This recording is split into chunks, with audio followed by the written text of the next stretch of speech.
Ladies and gentlemen, gather close, if you would, and let the scene paint itself in your mind. Picture a world not so different from the ones in our favorite Korean anime, a world where modern cityscapes brush shoulders with ancient, whispering spirits, and where the energy of the world, the mana, flows like an unseen river. Our story begins not with a bang, but with a whisper of embers. We meet a boy, ordinary and forgotten, perhaps the one always picked last for the team, the one eating alone. His name is, well, it doesn't matter yet, because in this world, he is a nobody. He has no flashy superpowers, no hidden legacy, or so he thinks. Just a quiet heart and a life painted in shades of gray. But then, the inciting incident. Isn't that always the way? A tragic attack by chaotic demons, a desperate pact with a forgotten spirit, or a moment of such sheer, selfless will that it cracks the shell of his very soul. And from that fracture, it begins. Not red flames of rage, or blue flames of cold calculation. No. Imagine our protagonist not on a throne of gold, but huddled in the rain-soaked alley behind a convenience store, the neon sign of a soju bottle flickering overhead, casting his world in a lonely, electric blue. This is where our monarch begins, not with a crown, but with a broken spirit. In the language of Korean anime, we understand this intimately. He is the background character in his own life, the one with the tired eyes on the morning subway, the student who studies tirelessly yet remains unremarkable, the young man who feels the weight of an entire society's expectations like a physical pressure on his chest. His name is Kim Yijeong, and his life is a palette of muted grays, a constant, quiet struggle against the tide of mediocrity and disappointment. The crucible of his transformation isn't a grand magical accident, it is the slow, agonizing buildup of a life of quiet desperation. We see it in the subtle animation details, the way his shoulders slump just a little more each day, the way his smile becomes a practiced, thin line meant to reassure his ailing mother, the way he stares at his own reflection in the window of a speeding bus, wondering where the real person has gone. This is the first, slow-burning phase of the Phoenix's crucible, the accumulation of kindling. Every missed opportunity, every whispered insult from classmates, every bill he cannot pay is another dry twig stacked upon his soul. He is not yet burning, he is simply being prepared for the flame. Then comes the catalyst, the event that strikes the match. In the most brutal, personal way possible, the fragile world he has built shatters. Perhaps it's a sudden, monstrous gate eruption in the middle of the Mapo district, a tide of shadows that consumes his neighborhood and, with it, the only family he had left. Or, more tragically, it is a failure of a more human kind, a betrayal by someone he trusted, a system that crushes him under its heel, leaving him with nothing but the taste of ashes and a debt he can never repay. This moment is not heroic. It is not a cool, empowered awakening. It is a scream ripped from the silent void of his soul, a raw, unfiltered explosion of every ounce of pain, grief, and rage he has ever suppressed. And from that scream, from that absolute nadir of human suffering, the white flame is born. It does not erupt from his hands in a controlled beam. It detonates. The first manifestation is chaos, a shockwave of pure, incandescent white that vaporizes the rain around him, that causes the very air to shimmer and scream. It is not a tool, it is a visceral, uncontrolled reaction of his spirit. And the cost is immediate and terrifying. The flames sear his own skin, not with heat, but with a searing, spiritual agony. They feed on his life force, on his memories, on his very emotions. This is the core of his power, a paradox. To save himself, he must wield a fire that constantly threatens to consume him. The monarch's first crown is one of his own scorched flesh and tear-streaked soot. This is where the true forging begins, in the painful, unglamorous aftermath. This is the training arc, but forget serene mountaintops and wise old masters. Yijeong's training is a desperate, feral struggle for survival against his own power. He hides in abandoned train yards, practicing in the dead of night, his body racked with pain as he tries to shape the unshapeable. The white fire is willful, a manifestation of his own traumatized soul. To command it, he must first command the chaos within himself. We see this in flashbacks that are not nostalgic, but painful, reliving his mother's illness to fuel a healing flame, channeling the bitterness of betrayal to sharpen a blade of white fire. Every technique is carved from a scar. The crucible is not just internal. The world itself becomes his forge. The established hunter associations see his power not as a gift, but as an anomaly, a dangerous, unclassifiable variable to be either controlled or eliminated. He is hunted, not just by monsters from gates, but by the very system meant to protect humanity. He is an outsider, a rogue element, a bug, in the structured world of ranks and guilds. This constant pressure, this need to fight on all fronts, further tempers him. He learns to move through the shadows of Seoul's glittering Gangnam district, his white flames a secret star burning in the urban darkness. Each battle is less about victory and more about survival, each narrow escape adding another layer of resilience, another hard-earned lesson in the brutal calculus of his new existence. The Monarch of White Flames is not born from privilege or destiny. He is forged. He is the boy who had everything taken from him, who hit the absolute bottom, and whose spirit, in its final, desperate act of self-preservation, ignited with a fire so pure and volatile that it rewrote the rules of his reality.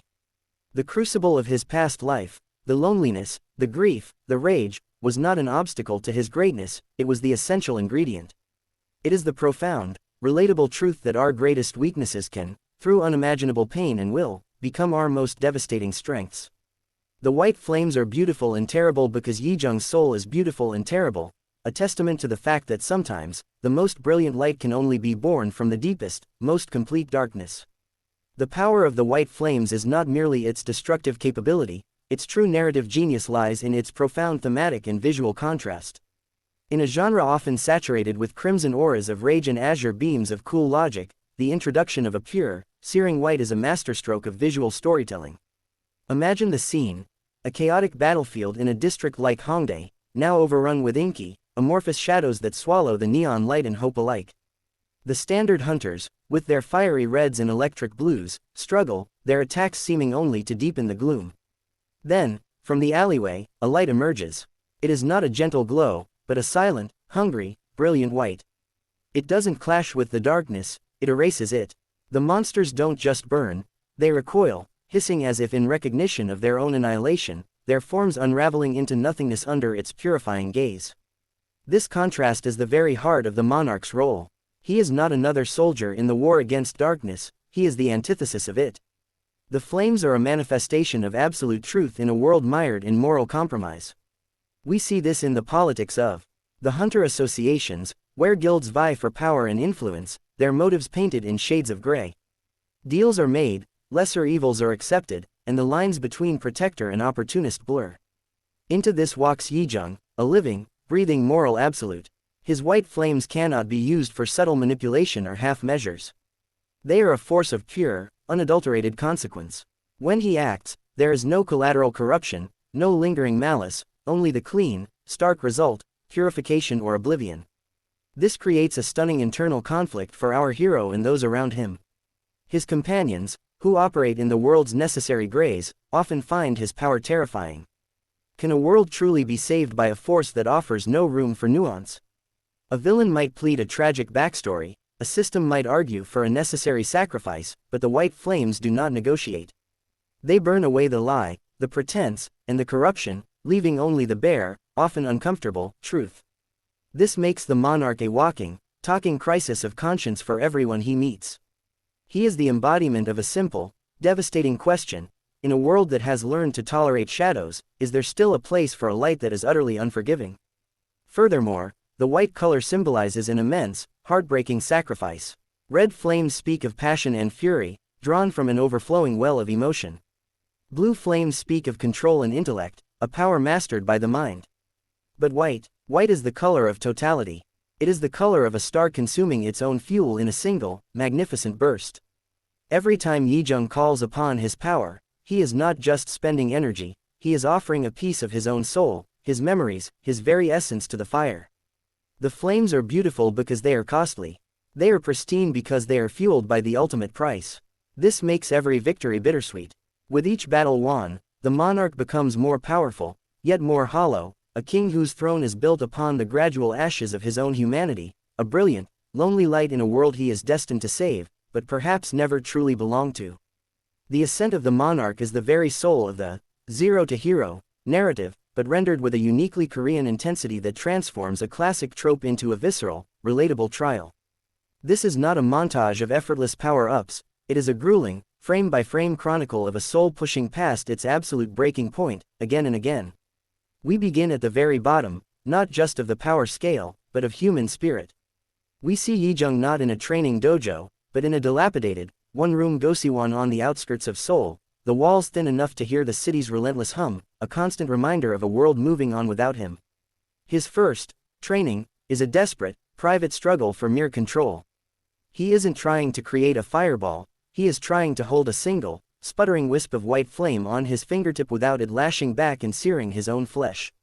The animation lingers on the sweat beading on his brow, the tremble in his hand, the way his knuckles turn white with the strain of containing a sun within his fragile human body. This journey is paved with tangible, heartbreaking milestones of failure. He doesn't simply struggle and then succeed, he fails in ways that are spectacular and demoralizing. An attempt to strengthen his flames might result in an uncontrolled burst that incinerates his meager savings, the few bills he had tucked away for food. A try at shaping the fire into a shield might backfire, leaving him with spiritual feedback that feels like a migraine fused with a heartbreak, leaving him bedridden for days. The world doesn't stop for his training. Bills are still due, his part-time job at the convenience store still demands his exhausted presence, and the sneers of other, more naturally gifted hunters who mock his unstable, defective power are a constant, grating soundtrack to his struggle. This is the core of its relatability. His quest for power is inextricably woven with the mundane, crushing pressures of simply surviving in a hyper-competitive society. The leveling up is not a smooth curve but a series of brutal, hard-won spikes. A breakthrough doesn't come from a sudden revelation, but from a moment of absolute desperation, a moment where giving up is not an option because someone else will pay the price for his weakness. Perhaps a low-level gate eruption threatens the very convenience store where he works, and the only person in danger is the kind, elderly Ajuma who sometimes gives him an extra kimbap roll. With no other choice, with his body screaming in protest, he forces his power to obey. The animation here is key, it's not graceful. It's messy, painful, and explosive. Bones might audibly crack under the strain, blood might trickle from his nose, but the flame finally holds, finally forms, finally protects. This is how he grows. Not by finding a secret manual, but by being cornered by life and finding that 1% of his spirit he didn't know was left to burn. His journey is a relentless war of attrition against his own limits. Each new technique, a blade of condensed flame, a protective dome, a healing ember, is not learned but excavated from the depths of his own trauma and will. The final, breathtaking abilities he wields as a monarch are not granted, they are the cumulative result of 10,000 small, private battles fought in the rain, in abandoned lots, and in the silent, lonely hours of the night. We, the audience, earn every single one of his victories with him because we have witnessed the exact cost in blood, tears, and shattered spirit that each spark of white flame truly represents. His crown is not a prize he wins, it is a weight he has spent a lifetime learning how to bear, forged in the endless, arduous journey from being a boy who was nothing, to the monarch who is everything. The ultimate, soul-crushing paradox of the monarch's title is that his greatest power is born from his profound understanding of powerlessness. The white flames did not ignite in a moment of ambition, but in a crucible of absolute helplessness, the searing, unforgettable agony of being unable to protect what mattered most. This foundational trauma becomes the bedrock of his entire philosophy. He does not seek strength to dominate or to claim a throne of gold and adoration, he seeks it to build a wall of pure, incandescent fire, between the horrors of the world and every other soul who has ever felt as small and as scared as he once did. The crown is not a symbol of his elevation above others, but a monument to the weight of that promise. This burden fundamentally reshapes his every interaction and decision. While other S-rank hunters might measure their worth in dungeon clear times, lucrative guild contracts, or their ranking on the national leaderboard, the monarch's only metric is the safety of the vulnerable. We see this in the subtle animation choices. When a news report flashes of a gate eruption in a sleepy residential neighborhood, the other elite hunters might calculate the strategic value or the monster loot, but the camera cuts to Yijeong. His eyes are not drawn to the monster's level, but to the panicked civilians in the background, to a child's dropped backpack.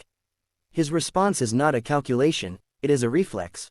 He doesn't go to the most high-profile disaster, he goes to the one where no other heroes are looking, because he remembers what it was like to be overlooked. This creates a heartbreaking isolation. To be the ultimate protector is to be eternally vigilant, to stand on the wall while others sleep safely behind it. The moments of potential connection, a shared meal with comrades, a quiet conversation under the city lights, are often interrupted by the psychic pull of his duty. A flicker of his flames, a tremor in the mana stream, and he is gone, leaving behind only a fading warmth. His companions, who love him, must learn to love a silhouette, a man who is always partly turned away, his gaze forever fixed on the horizon, watching for the next threat. The monarch does not get to enjoy the peace he creates, he can only ever be its guardian. The true climax of his character arc, therefore, is not a final, bigger explosion, but a moment of quiet, resolute acceptance.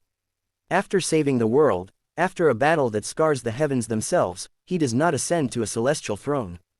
He is found alone on the battlefield, the white embers of his power dying down around him like falling snow, tending to the wounds of the last civilian he shielded with his own body. The crown is heavy not because it is ornate, but because it is woven from the memories of every life he could not save in the beginning, and solidified by the oath to never let that happen again. His kingdom is not a place, but a state of being, a realm of safety that exists wherever he stands.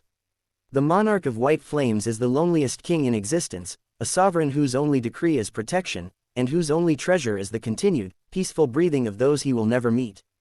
His story teaches us that the most formidable strength in any universe is not the power to destroy, but the unbearable, beautiful burden of the will to protect.